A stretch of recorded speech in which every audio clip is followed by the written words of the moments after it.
Eu resolvi sistematizar isto um pouco, senão não conseguia dizer o que tenho para dizer em 10 ou 12 minutos.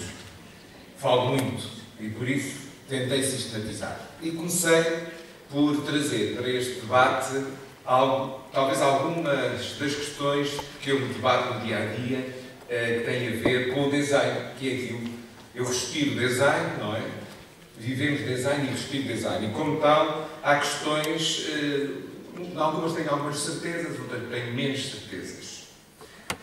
Uma das questões que eu sei, ou pelo menos um dos aspectos que eu sei, é que em design, ou em design de moda, nós trabalhamos em contextos reais. E isso é algo que nos fascina também. É que existir um problema, há um problema e nós tentamos resolver. Isto são os desafios que nos são dados precisamente pela disciplina, pela área disciplinar do design, pela área disciplinar da moda. Mas também, o problema está comum, tal como a Graça referia muito bem, à investigação. E eu utilizarei mais a palavra investigação do que pesquisa. Eu sei que a palavra pesquisa é mais utilizada no Brasil. Mas tal como a Doroteia disse muito bem, ela traz-nos imensos problemas, porque há variedíssimos tipos de pesquisa. Ou foi a Mónica, já não sei, foi a Mónica. Há variedíssimos tipos de pesquisa. E, inclusive, os ingleses resolveram isto muito bem. Eles têm o search, têm o research, têm o investigate, têm o survey. Depende, efetivamente, do que é que estamos a tratar. Como a nossa língua, apesar de ser rica, talvez não seja tão rica, eu utilizo sempre mais a pesquisa quando me refiro ao survey em inglês, ou seja, quando nós temos que fazer uma auscultação por telefone, ou um inquérito, ou uma entrevista, que são os três tipos de pesquisa em termos metodológicos. E não utilizo tanto a pesquisa em termos globais como se utiliza no Brasil e prefiro sempre utilizar a palavra investigação, porque essa ninguém confunde. A investigação é estar relativa, digamos, ela própria também insere uma área específica. Mas, como eu estava a dizer, nós trabalhamos em contextos reais. E trabalhamos com uma coisa que eu acho que é fundamental. Pessoas. As pessoas são fundamentais. Esquecemos isso durante muito tempo. Durante muito tempo, nós desenvolvíamos os projetos, quer em design, quer em moda, mas não era centrado nas pessoas, ou seja, não era centrado nas reais necessidades do utilizador. É só muito recente, por exemplo, os estudos das Boom Girls, ou seja, todas aquelas do pós-guerra que dizem assim: temos dinheiro, temos 60 anos e queremos estar na moda.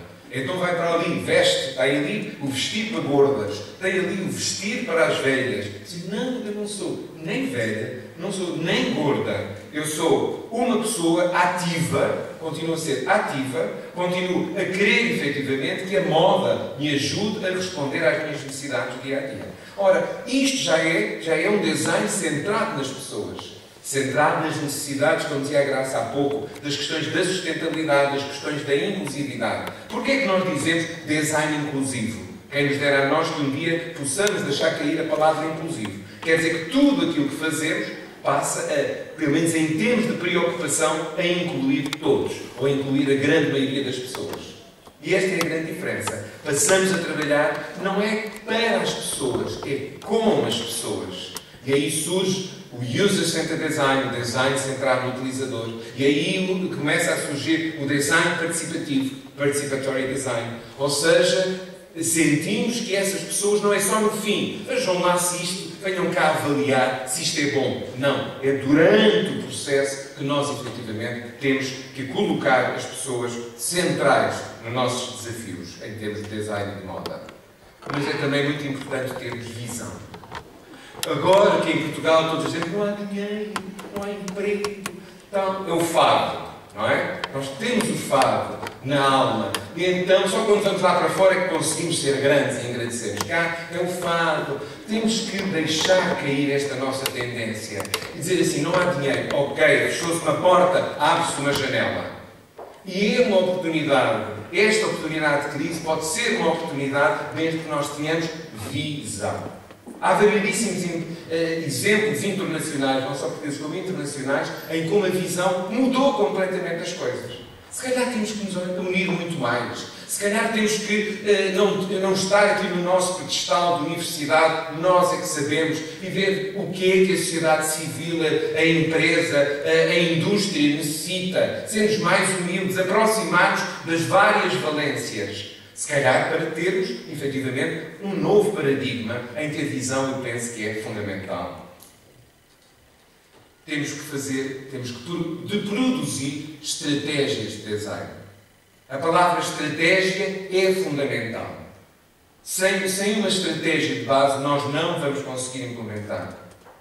Mas também nós vimos, ainda há pouco nos foram mostradas, existem distintas competências de design. E há que começar a entender.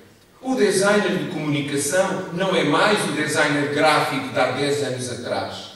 O designer de comunicação atual tem que ter skills, tem que ter ferramentas, também ao nível da própria computação. Não na ótica do utilizador, mas de saber o mínimo de computação para responder aos desafios. Porque ele não é mais a quem a pessoa pede no fim: agora, por favor, dá aqui um arranjo. Isso é uma coisa bonitinha, já que tu entendes dessas coisas de gráfico. Não, ele está inserido desde o início do processo. Então, também mudou. As escolas, o ensino, têm de se adaptar. As disciplinas, as unidades curriculares têm de ser outras. Por isso, há distintas competências de design.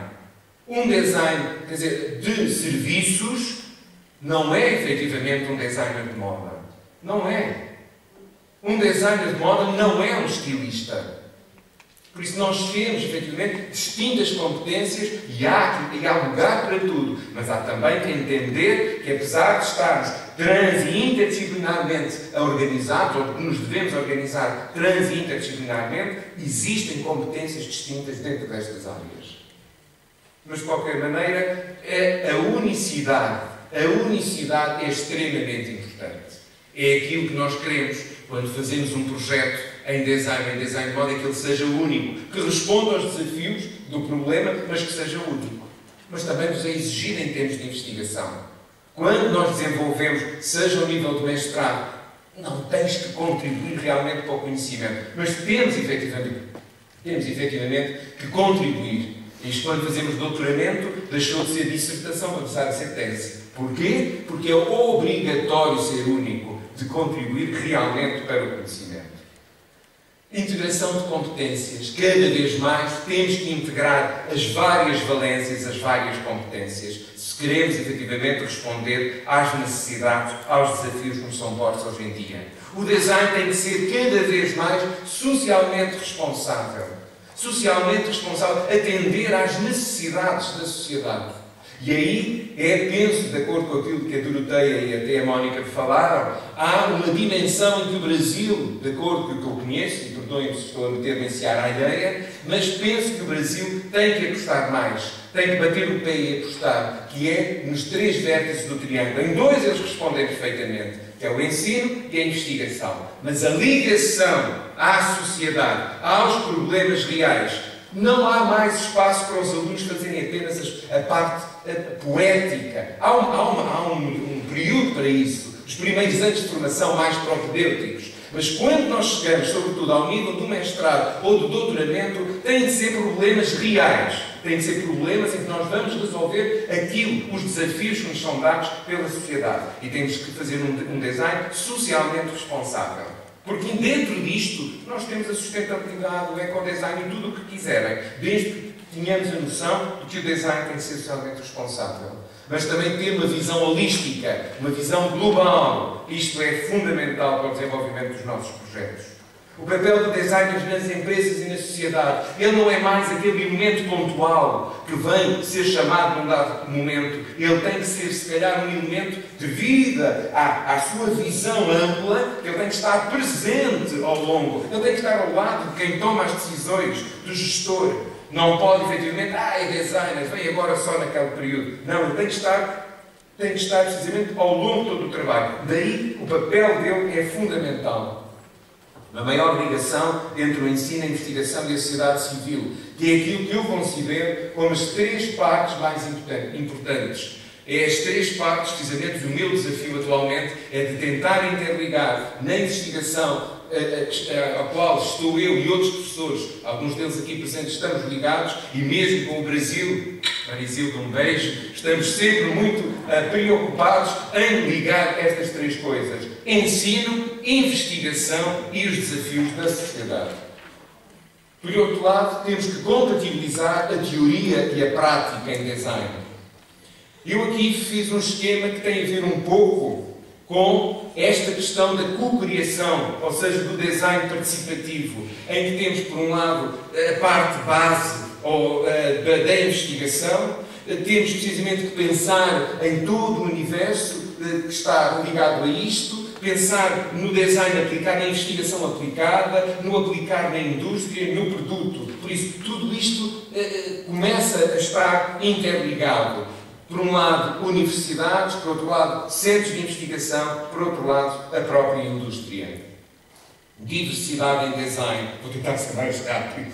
Investigar em rede. Já me estão a fazer sinal. Por isso, investigar em rede é fundamental. O CIMOD é uma oportunidade, como todos os outros congressos, de nós estabelecermos redes, parcerias entre nós. É muito importante ouvir o que um colega diz, sobretudo depois se sentimos afinidades e dizemos que bom, também tem as mesmas preocupações, ou está a investigar dentro da temática ou da linha de investigação, também é a minha. Então aqui serve para nós nos unirmos, para nós cruzarmos rede, só formando rede. Redes que passem por publicações, aí a Mónica está a fazer um trabalho extraordinário, parabéns Mónica, na disseminação dos trabalhos, dos projetos de investigação. Temos que cada vez mais unir-nos entre vários países que temos preocupações comuns. Investigar em rede.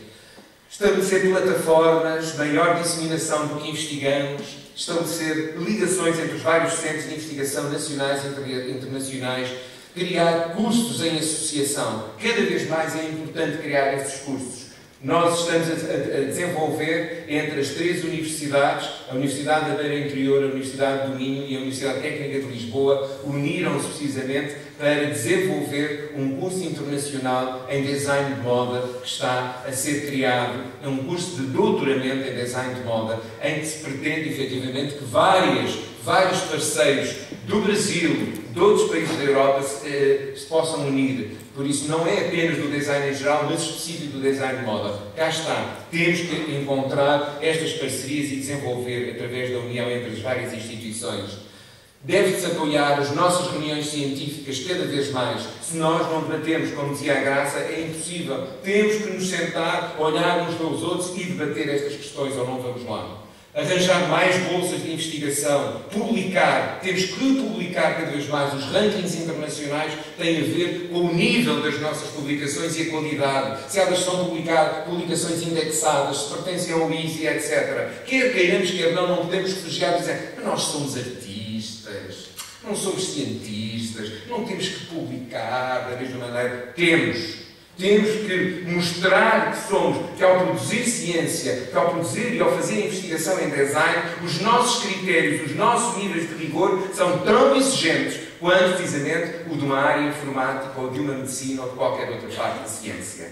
Podemos, se calhar, ter que nos esforçar mais, mas nós vamos, efetivamente, conseguir. Temos que nos organizar.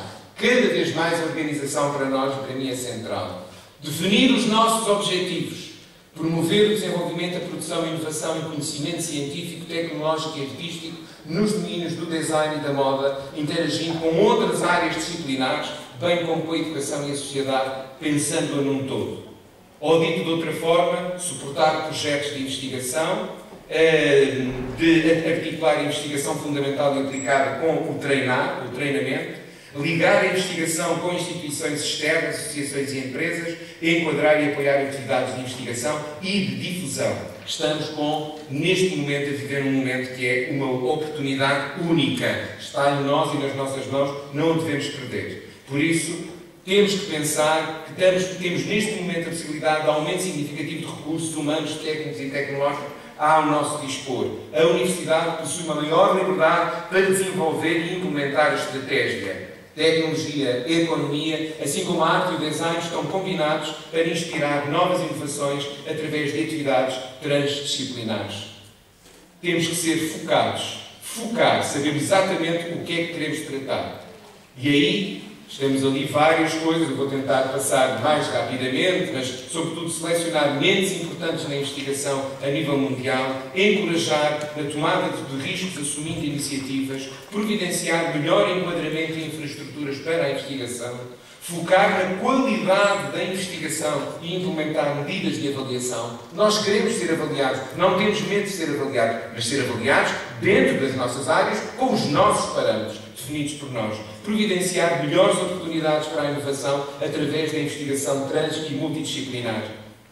Desafios, temos muitos desafios, estamos aqui prontos precisamente para eles. E os nossos grandes desafios, estes são alguns deles, temos precisamente toda a parte da inovação, dos processos e dos métodos. Há pouco falava-se em processos e em resultados. E hoje em dia, para mim, eu estou muito mais preocupado e mais focado nos processos do que nos resultados. Se nós não conseguirmos desenvolver bem a parte processual, não vamos conseguir chegar aos resultados.